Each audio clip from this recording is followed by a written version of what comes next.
Week 6 picks here in the SEC for college football. I can't believe we're already on week 6, but time has flown by. Hey, if you want to see more videos like this, make sure to drop a like and subscribe. That would be appreciated. So coming up first here, we have top-ranked Alabama, who is an 18-point favorite over Texas A&M. Texas A&M had possibly one of the most deflating losses of the college football season, dropping that game to Mississippi State. Obviously, 0-2 in the conference is not where you want to be under Jimbo Fisher at this point in his career. It doesn't help that A&M has to immediately move on to top-ranked Alabama the next week. A&M's got a lot of problems to correct on both sides of the ball that nobody thought would be there at this point in the season. Nobody really expected A&M to fall out of the top 25 this early in the season. I'm taking Alabama to cover this 18-point spread. Next up, we've got such a high-profile matchup in the SEC, guys. Yes, and that is Vandy against 20th ranked Florida. Now, the line for this is 38 points for Florida, and they do have them at the Swamp. But I always feel a little strange when the line gets up there past like 35 points. It just, for me, is a lot. And I know Vanderbilt's the worst team in the conference, and that's not disputable. I know they're terrible, but, still, I think 38 points is a bit high. Maybe I'm really dumb, and we'll find out that Florida is just going to whip them. I mean, they did lose 62-0 to Georgia.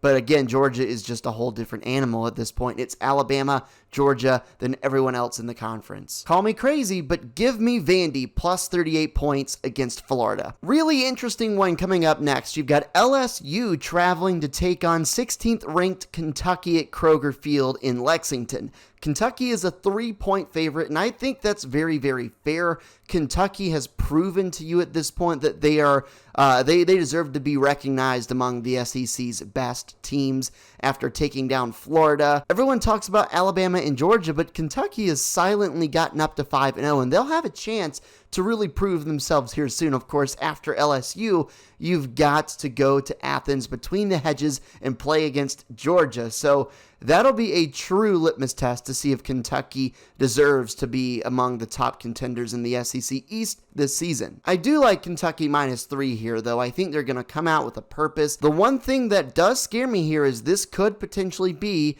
a thing where they're overlooking this game to get to next week and, about Georgia. So you definitely can't sleepwalk through this game. LSU is a good team.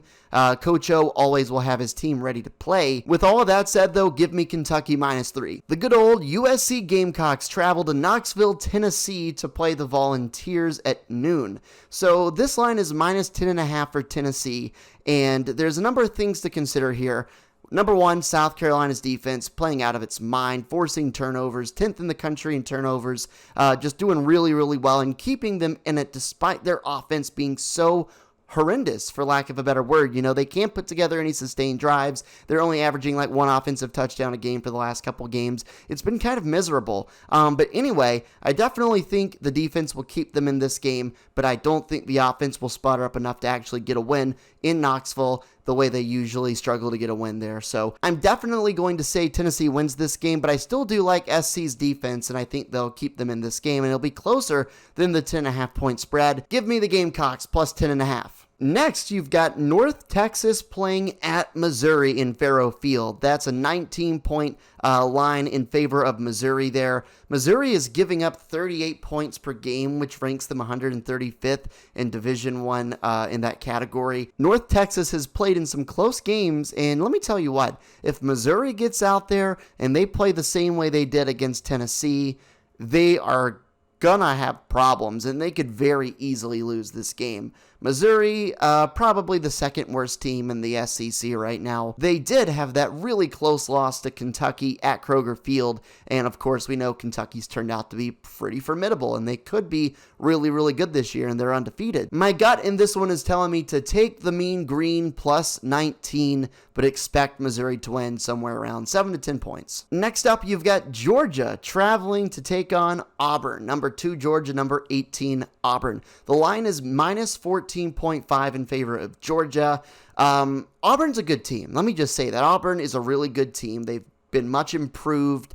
Auburn looks good. So does Bo Nix. They're getting things going nicely. But I just don't think there's really any teams in the country outside of Alabama, maybe, like, yes, Alabama, but I don't really know who else at this point in time. Because there's such a distinct drop off between like Georgia and Iowa, 2 to 3 in the poll. I don't know. I just don't think there's really any team that can slow down Georgia right now except Alabama. I think Auburn's good, but I think Georgia's going to be good enough to cover this spread, minus 14.5. Georgia did just whip Arkansas 37-0 last week. Nobody saw that one coming. Arkansas is a really good team as well, so I don't know. My gut tells me minus 14.5. Lock that one in for Georgia. UGA continues to roll this week. Finally, we've got 13th ranked Arkansas taking on 17th ranked Ole Miss in Oxford. That line is minus 6 points in favor of Ole Miss. Now, Ole Miss is coming off a pretty bad loss against Alabama. They lost 42-21. Lane Kiffin was very aggressive in that game, going for it on fourth down. You could say too much. I understand you're playing Alabama and you got to get things going to beat them, but I think being too aggressive in situations like that will come back to haunt you, as it did in that game. Arkansas, obviously coming off a loss to Georgia, 37-0. So both these teams coming off of losses and getting sent back to the realm of reality for a week, right? Being humbled a little bit. This game, I think, is going to be really interesting. Will it be Arkansas or Ole Miss that come out and put it together for a full game? Because either one of these could. They're both very talented, and they've proven that over the course of this season so far. I would definitely say Ole Miss minus 6, though. Maybe I'm wrong, but I'm saying the comforts of home for Mississippi this weekend will be very forgiving and very helpful. That home crowd's going to get behind it, and Arkansas will end up losing in this game, hopefully by more than 6. That's my official bet.